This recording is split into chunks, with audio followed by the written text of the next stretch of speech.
Cari amici, bentrovati. Oggi mi trovo nella cucina di casa mia e sono felice finalmente di comunicarvi che il mio nuovo olio è pronto e adesso ne aprirò una bottiglia, la prima, pensate, insieme a voi.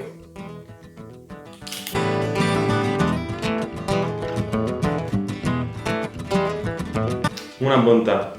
Come potete vedere abbiamo un tappo antirabocco, questa è una bottiglia da mezzo litro e lo andiamo subito ad assaggiare con una bella fetta di pane.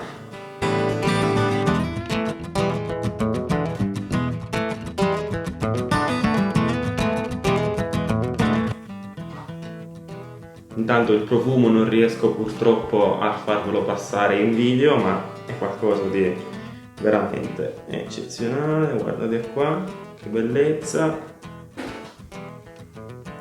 È un olio da profumo erbaceo, floreale, con un sapore fruttato e con leggere note di amaro e piccante, che sta proprio a indicarci la presenza degli antiossidanti, in particolare dei polifenoli, che sono molto importanti per la nostra salute.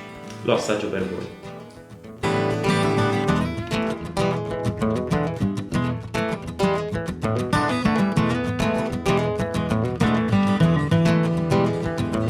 Molti di voi me lo hanno già prenotato. In base alle vostre esigenze ho preparato due formati: la bottiglia da mezzo litro, che è questa che potete vedere, e la lattina invece da 5 litri.